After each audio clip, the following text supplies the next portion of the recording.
అయితే వారు పాదయాత్ర ప్రకటించిన మరుక్షణమే ముఖ్యమంత్రి గారు సిపిఎం పార్టీ తెలంగాణలో ఎట్లా పాదయాత్ర చేస్తుంది, మొదట వాళ్ళు క్షమాపణ చెప్పి ప్రజల మధ్యలోకి రావాలన్నారు.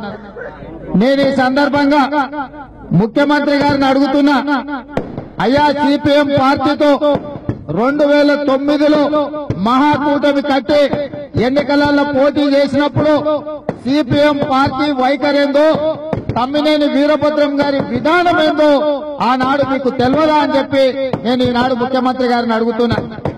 ఆనాడు స్పష్టంగా సిపిఎం విధానంలో ఎన్నడూ మార్పు లేదు.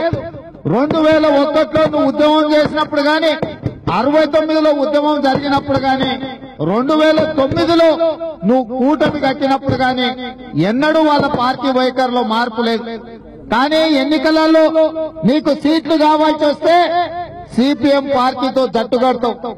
ఇవాళ నువ్వు అధికారంలో ఎక్కిన తర్వాత నువ్వు కుర్చీలో కూర్చొని పేదలకు ఇచ్చిన హామీలను మర్చిపోతే పేద ప్రజల పక్షాన ఎర్ర జెండాను ఎగిరేస్తే ఇవాళ నువ్వు సిపిఎం పార్టీని దూషించే పరిస్థితి వచ్చింది.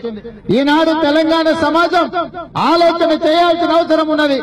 ఇవాళ తెలంగాణ సమాజంలో తెలంగాణ రాష్ట్రం రావడానికి పోరాటం చేసిన ఏ ఒక్కరు ప్రజల పక్షాన నిలబడి మాట్లాడితే వాళ్ళందరినీ కేసీఆర్ దూషిస్తున్నాడు.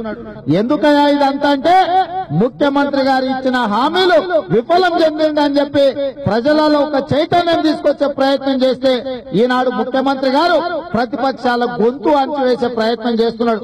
కాబట్టి ఈనాడు తెలుగుదేశం పార్టీ స్పష్టంగా తమ వైఖరిని ఈ రోజు ముందు పెడుతూ ఎవరైతే ఈ ప్రభుత్వ వైఖరికి వ్యతిరేకంగా, ప్రభుత్వ దోపిడీ వినాదానికి వ్యతిరేకంగా పేద ప్రజల పక్కన నిలబడితే వాళ్లకు మద్దతు ఇవ్వాలని చెప్పి తెలుగుదేశం పార్టీ నిర్ణయం తీసుకున్నది.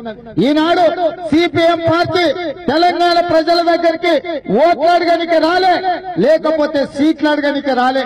ఇవాళ సిపిఎం పార్టీ ఎందుకు వచ్చిందంటే పేదోడికి డబుల్ బెడ్రూమ్ ఇల్లు ఇవ్వమని వచ్చింది, దళితులకు 3 ఎకరాల భూమి ఇవ్వమని వచ్చింది, అదేవిధంగా గిరిజనులకు 12% రిజర్వేషన్ ఇవ్వమని వచ్చింది, మైనార్టీలకు 12% రిజర్వేషన్ ఇవ్వాలని అడగడానికి వచ్చింది, వికలాంగులకు 3% రిజర్వేషన్ ఇవ్వమని అడగడానికి వచ్చింది, డబుల్ బెడ్రూమ్ ఇల్లు ఇస్తా అని చెప్పి ఎక్కడ కూడా మొదలు పెట్టలేదు. కానీ నువ్వు మాత్రం 150 గదుల ఇల్లు 50 కోట్లతో నిర్మించుకున్న విధానాన్ని ప్రశ్నించడానికి వచ్చింది తప్ప సిపిఎం పార్టీ ఓట్లు అడగడానికి రాలేదు. ఇవాళ తెలుగుదేశం పార్టీ కూడా అందుకే సిపిఎం కు మద్దతు పలకడానికి వచ్చింది. మీడియా మీద కూడా ఒత్తిడి తీసుకొచ్చి తమ్మినేని వీరభద్రం గారి పాదయాత్రను ఈ రోజు పత్రికలలో రాయకుండా, టీవీలలో చూపించకుండా యాజమాన్యాల మీద ఒత్తిడి తీసుకొస్తున్నాడు.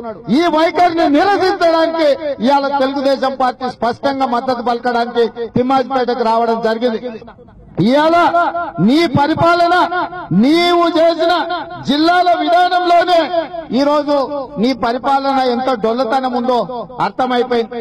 ఎందుకంటే నీ విధానాన్ని, నువ్వు జిల్లాలు ఏర్పాటు చేసిన విధానాన్ని నారాయణపేట రాజేందర్ రెడ్డి నీ ఎమ్మెల్యే రాజీనామా చేశాడు. నీ చందులాల్ ములుగు జిల్లా చేయాలని కంటతడి పెట్టాడు. ఈటల రాజేందర్ మాకు పివి నరసింహారావు జిల్లా కావాలని చెప్పి నీ మీద నిరసన గళం విప్పిండు. అంటే నీ మంత్రివర్గంలో మంత్రులనే సమన్వయం చేసుకోలేని నువ్వు ఈ రోజు ప్రతిపక్ష పార్టీలను విమర్శించే నైతిక హక్కు ఈ రాష్ట్ర ముఖ్యమంత్రికి ఎక్కడుందని నేను అడుగుతున్నా. ఇవాళ ఈ రాష్ట్ర ముఖ్యమంత్రి ప్రాధాన్యతలు చూడండి.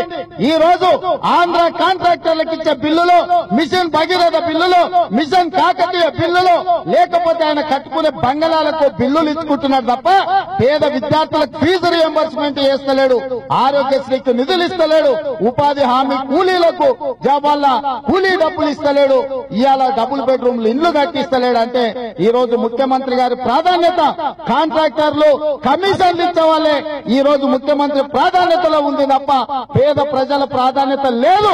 కాబట్టి ఈనాడు సిపిఎం పార్టీ ఏదైతే పాదయాత్ర తీసుకున్నో 100% సమంజసం.